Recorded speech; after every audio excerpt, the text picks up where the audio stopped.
Anyway, when I'm in a nice place like this, I think of poetry recitations. So let's go into the house here and try to see what we can see when we look inside. Oh, and here's a guest sitting here, smiling. You can see the picture of the cats and Gospel Airlines and all this neat stuff that they have up here. Nature is governed by obeying her, the sign says. And it makes me wonder if these ladies are saying that they will only be governed by if we obey them. And this picture here from the Foreign Missions of Vision, and then here this wonderful missionary map with this really terrible picture they have of me here. But I trust that will be fixed in good time. Now we're going to put this thing down here and try to do some poetry recitations. Sanjit, why don't you take care of this wonderful camera here? And you can see through there, and I can also see myself. Now, great and rich beyond comparing was the Raja Ramachari, as he went to take an airing with his court one summer day. Hold this thing up a little higher. Don't cut off my bald head. Let my full bald head shine and glow. Great and rich beyond comparing was the Raja Ramachari, as he went to take an airing with his court one summer day. All were bright with green and yellow, and a little tiny fellow bore a monstrous sun umbrella to shade him on the way. Now, a certain fly, unwitting of the grandeur, came a-flitting to the royal nose, and sitting, twirled his legs upon the same. And the Raja's eyes blazed fire at the insult and the ire, and his heart boiled high and higher. Slap he struck, but missed his aim. Did all tremble at his passion, for he spoke in furious fashion. Saw ye how yon fly did dash on to our august nose? He said. Now let all within our nation wage a war without cessation until every fly is dead. Good luck, he's going to need it. The king asked the queen, and the queen asked the dairymaid, could we have some butter for the royal slice of bread? The queen asked the dairymaid.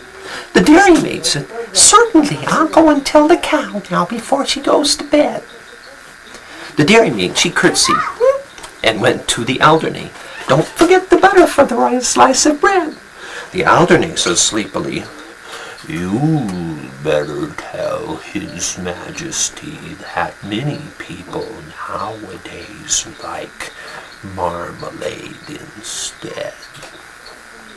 The dairymaid curtsied and went to Her Majesty. She curtsied before the Queen, and she turned a little red. Excuse me, Your Majesty, for taking of the liberty, but marmalade is tasty if it's capital V, very, capital T, thickly, capital S, spread. The Queen said, oh, and went to His Majesty. Talking of the butter for the royal slice of bread, many people nowadays think marmalade is nicer. Would you like a little marmalade instead? The King said, oh dear me. And then he cried, oh dear me. The King sobbed, oh dear me, and went back to bed. Nobody, he said, could call me a fussy man. I only want a little bit of butter for my bread. The Queen said, there, there, and went to the dairymaid.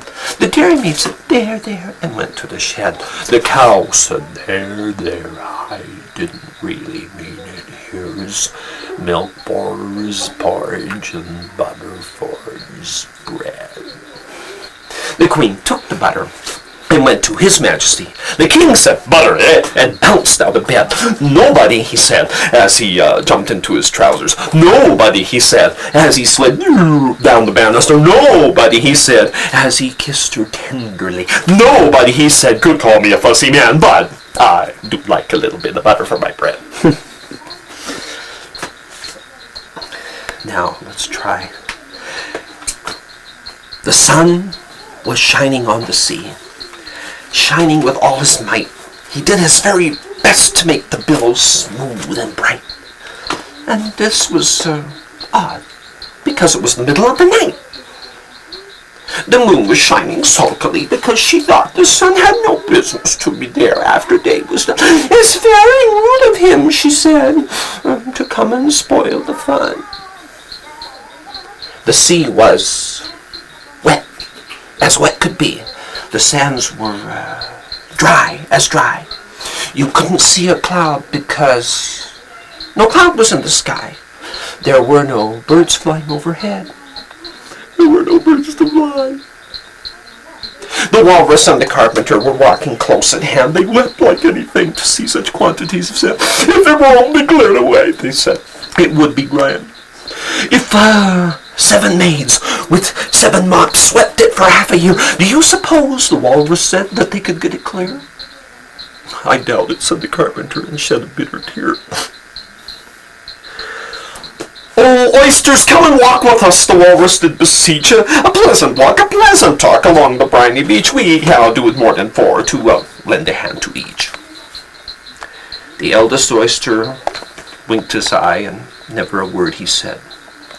The eldest oyster winked his eye and shook his heavy head, meaning he did not choose to leave the oyster bed.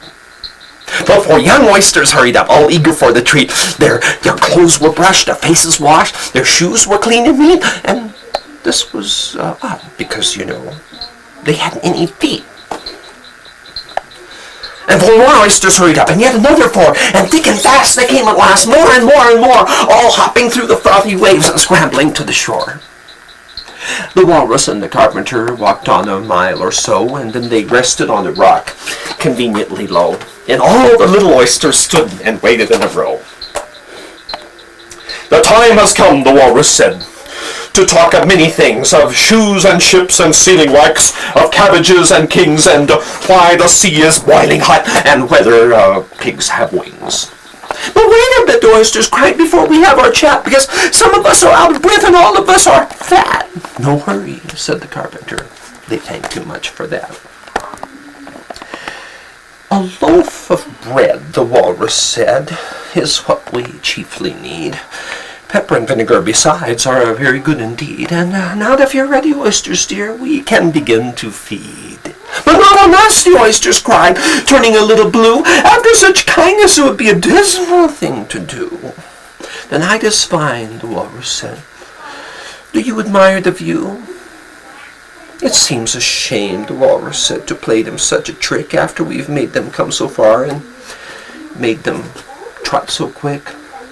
The Carpenter said nothing, but the butter spread too thick. "I weep for you," the Walrus said. "I deeply sympathize." With sobs and tears he pointed up to out those of largest size, holding his pocket handkerchief before his streaming eyes.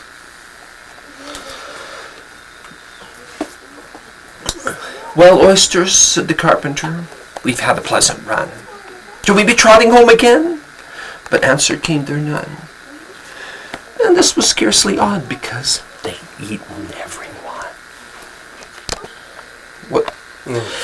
You can talk of beef and spuds when your frocked and fancy duds is sitting there as cozy as you please. But when some heathen demon in your stomach starts to screaming, you'll sell your bloomin' soul for buttered peas. Peas, peas, peas, there's no finer food in all the 7 seas. It's you I give my pay for, walk the road a man to lay for. To the God above I pray for buttered peas. First you shell 'em to a man, then you dump 'em in the pan, then you boil 'em till the bugle calls a halt. Then you remove 'em neat and clean while you shout, God save our gracious Queen, long live our noble Queen. And then serve them with some butter and some salt. Oh, peas, peas, peas, there's no finer food in all the 7 seas. It's you I give my pay for, walk the road to Mandalay, for to the God above I pray for buttered peas.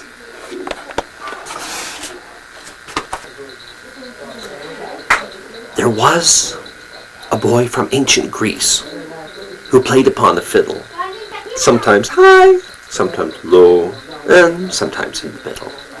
And all day long beneath the shade he lunched on prunes and marmalade, though what the tunes were which he made is certainly a riddle.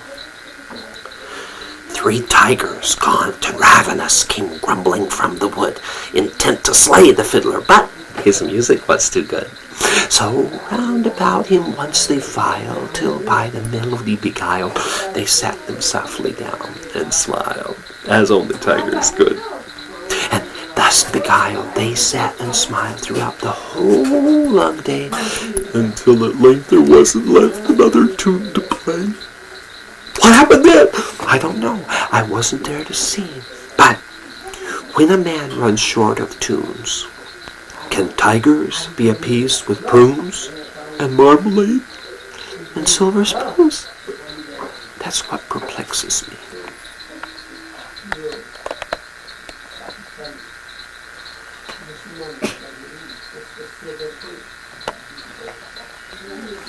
How much is that doggie in the window? The one with the waggly tail. How much is that doggie in the window? We do hope that doggie's for sale. I must take a trip to California, oh no, and leave my poor daddy alone. He won't want a bunny or a kitty, but I want to give him a pet for his own. So how much is that doggie in the window? The one with the waggly tail. How much is that doggie in the window? We do hope that doggie's for sale.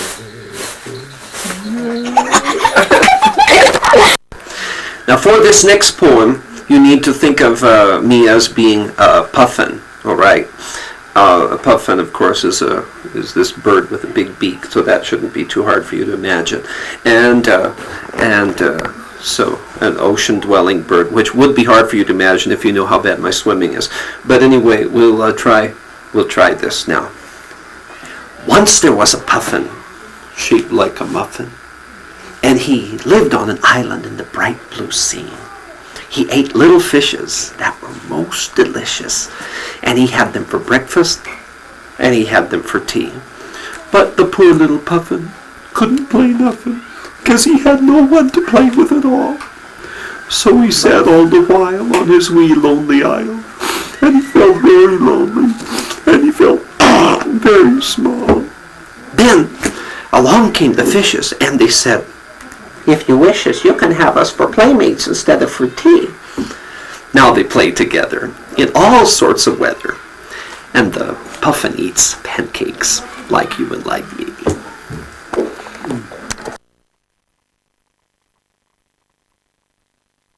Brown duck quack sitting in the water, a little brown duck quack doing what he oughter.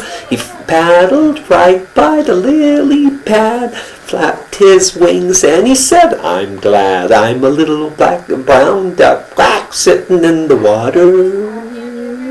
Quack, quack, quack, quack. There's a little green frog sitting in the water, a little green frog doing what he oughter. He swam right by the lily pad, cleared his throat, and he said, "I'm glad I'm a little green frog sitting in the water." There's a little black green bug. There's a little green bug sitting in the water, a little green bug doing what he oughter. He floated right by the lily pad, clicked his wings like this, and he said, "I'm glad I'm a little green bug sitting in the water." There's a little black snake slithering through the water, a little black snake doing what he oughter. He slithered right by the lily pad, stuck out his tongue, and he said, "I'm glad I'm a little black snake slithering through the water."